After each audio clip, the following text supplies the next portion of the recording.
وَلَوْ أَنَّ لِكُلِّ نَفْسٍ ظَلَمَتْ مَا فِي الْأَرْضِ لَافْتَدَتْ بِهِ وَأَسَرُّوا النَّدَامَةَ لَمَّا رَأَوُا الْعَذَابَ وَقُضِيَ بَيْنَهُم بِالْقِسْطِ وَهُمْ لَا يُظْلَمُونَ۔ اگر ہر اس شخص کے پاس جس نے ظلم کیا ہے روئے زمین کی دولت بھی ہو تو اس عذاب سے بچنے کے لیے وہ اسے فدیہ میں دینے پر آمادہ ہو جائے گا۔ جب یہ لوگ اس عذاب کو دیکھ لیں گے تو دل ہی دل میں پچھتائیں گے، مگر ان کے درمیان پورے انصاف سے فیصلہ کیا جائے گا، کوئی ظلم ان پر نہ ہوگا، تو دل ہی دل میں پچھتائیں گے۔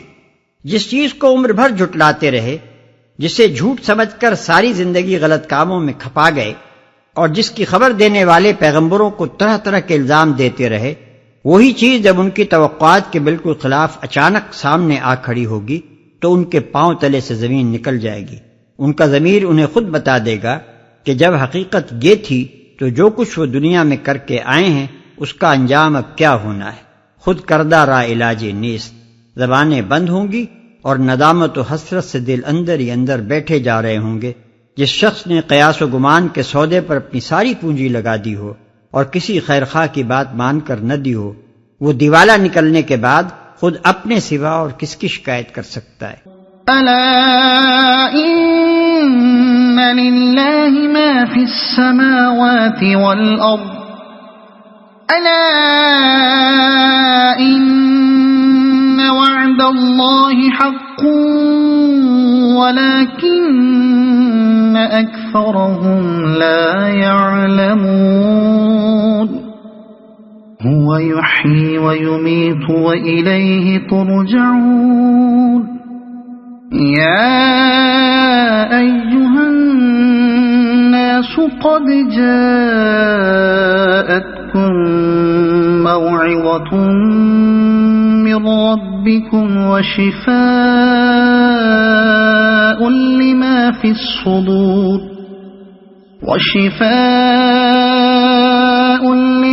الصدور وهدى ورحمة للمؤمنين۔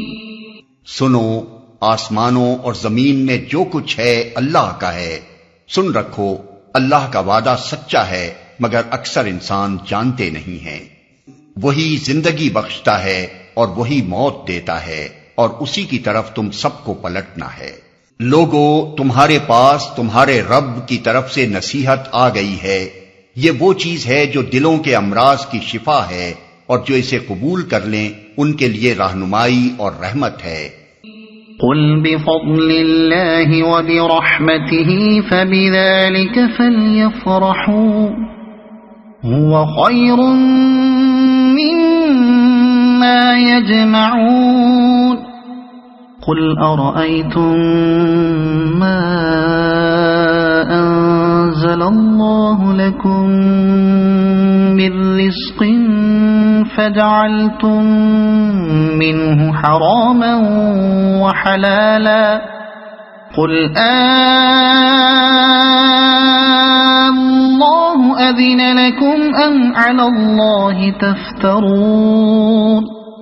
اے نبی، کہو کہ یہ اللہ کا فضل اور اس کی مہربانی ہے کہ یہ چیز اس نے بھیجی، اس پر تو لوگوں کو خوشی منانی چاہیے، یہ ان سب چیزوں سے بہتر ہے جنہیں لوگ سمیٹ رہے ہیں۔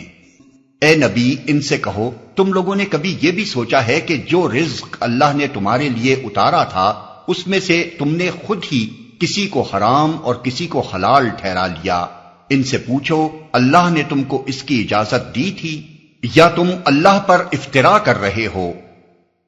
جو رزق اللہ نے تمہارے لیے اتارا تھا۔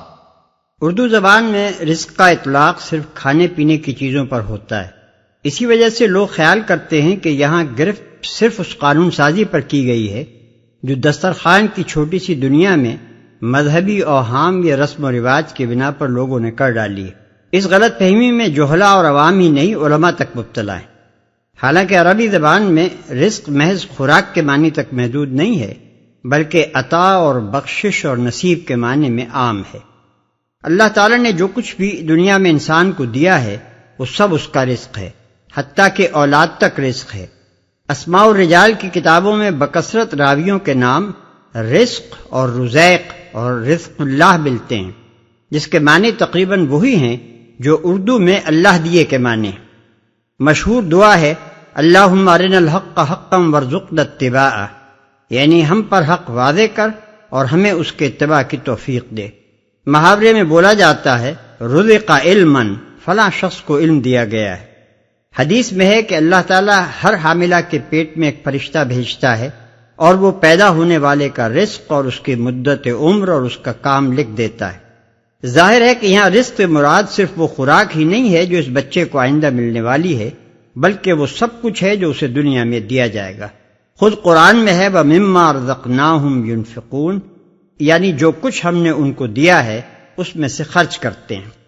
بس رزق کو محض دسترخوان کی سرحدوں تک محدود سمجھنا اور یہ خیال کرنا کہ اللہ تعالیٰ کو صرف ان پابندیوں اور آزادیوں پر اعتراض ہے جو کھانے پینے کی چیزوں کے معاملے میں لوگوں نے بطور خود اختیار کر رکھی ہیں، سخت غلطی ہے۔ اور یہ کوئی معمولی غلطی نہیں ہے، اس کی بدولت خدا کے دین کی ایک بہت بڑی اصولی تعلیم لوگوں کی نگاہوں سے اوجھل ہو گئی ہے۔ یہ اسی غلطی کا تو نتیجہ ہے کہ کھانے پینے کی چیزوں میں حلت و حرمت اور جواز و عدم جواز کا معاملہ تو ایک دینی معاملہ سمجھا جاتا ہے، لیکن تمدن کے وسیع تر معاملات میں اگر یہ اصول طے کر لیا جائے کہ انسان خود اپنے لیے حدود مقرر کرنے کا حق رکھتا ہے اور اسی بنا پر خدا اور اس کی کتاب سے بے نیاز ہو کر قانون سازی کی جانے لگے، تو عامی تو درکنار علماء دین و مفتیان شرع متین اور مفسرین قرآن و شیوخ حدیث تک کوئی احساس نہیں ہوتا کہ یہ چیز بھی دین سے اسی طرح ٹکراتی ہے جس طرح معقولات و مشروبات میں شریعت الہی سے بے نیاز ہو کر جائز و ناجائز کے حدود بطور خود مقرر کر لینا۔ کسی کو حرام اور کسی کو حلال ٹھہرا لیا۔ یعنی تمہیں کچھ احساس بھی ہے کہ یہ کتنا سخت باغیانہ جرم ہے جو تم کر رہے ہو۔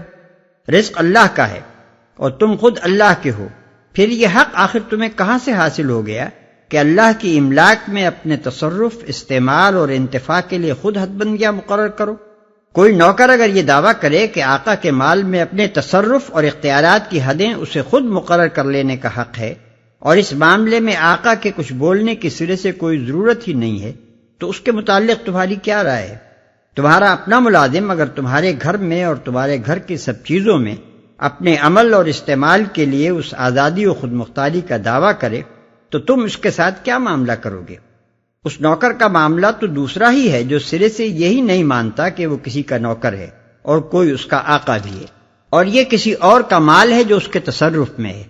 اس بدمعاش غاصب کی پوزیشن یہاں زیر بحث نہیں ہے، یہاں سوال اس نوکر کی پوزیشن کا ہے جو خود مان رہا ہے کہ وہ کسی کا نوکر ہے اور یہ بھی مانتا ہے کہ مال اسی کا ہے جس کا وہ نوکر ہے، اور پھر کہتا ہے کہ اس مال میں اپنے تصرف کے حدود مقرر کر لینے کا حق مجھے آپ ہی حاصل ہے اور آقا سے کچھ پوچھنے کی ضرورت نہیں ہے۔ یا تم اللہ پر افترا کر رہے ہو؟ یعنی تمہاری یہ پوزیشن صرف اسی صورت میں صحیح ہو سکتی تھی کہ آقا نے خود تم کو مجاز کر دیا ہوتا کہ میرے مال میں تم جس طرح چاہو تصرف کرو، اپنے عمل اور استعمال کے حدود، قوانین، ضوابط سب کچھ بنا لینے کے جملہ حقوق میں نے تمہیں سونپے۔ اب سوال یہ ہے کہ کیا تمہارے پاس واقعی اس کی کوئی سند ہے کہ آقا نے تم کو یہ اختیارات دے دیے ہیں، یا تم بغیر کسی سند کے دعویٰ کر رہے ہو کہ وہ تمام حقوق تمہیں سونپ چکا ہے؟ اگر پہلی صورت ہے تو برائے کرم وہ سند دکھاؤ، ورنہ بصورت دیگر یہ کھلی بات ہے کہ تم بغاوت پر جھوٹ اور افترا پردازی کا مزید جرم کر رہے ہو۔ وما ظن الذين يفترون على الله الكذب يوم القيامة إن الله لذو فضل على الناس ولكن أكثرهم لا يشكرون۔ جو لوگ اللہ پر یہ جھوٹا افطرا باندھتے ہیں ان کا کیا گمان ہے کہ قیامت کے روز ان سے کیا معاملہ ہوگا؟ اللہ تو لوگوں پر مہربانی کی نظر رکھتا ہے، مگر اکثر انسان ایسے ہیں جو شکر نہیں کرتے۔ یعنی یہ تو آقا کی کمال درجے مہربانی ہے کہ وہ نوکر کو خود بتاتا ہے کہ میرے گھر میں اور میرے مال میں اور خود اپنے نفس میں تو کون سا طرز عمل اختیار کرے گا تو میری خوشنودی اور انعام اور ترقی سے سرفراز ہوگا۔ اور کس طریقہ کار سے میرے غضب اور سزا اور تنزل کا مستوجب ہوگا۔ مگر بہت سے بے وقوف نوکر ایسے ہیں جو اس عنایت کا شکریہ ادا نہیں کرتے، گویا ان کے نزدیک ہونا یہ چاہیے تھا کہ آقا ان کو بس اپنے گھر میں لا کر چھوڑ دیتا اور سب مال ان کے اختیار میں دے دینے کے بعد چھپ کر دیکھتا رہتا کہ کون سا نوکر کیا کرتا ہے، پھر جو بھی اس کی مرضی کے خلاف جس کا کسی نوکر کو علم نہیں کوئی کام کرتا تو اسے وہ سزا دے ڈالتا۔ حالانکہ اگر آقا نے اپنے نوکروں کو اتنے سخت امتحان میں ڈالا ہوتا تو ان میں سے کسی کا بھی سزا سے بچ جانا ممکن نہ تھا۔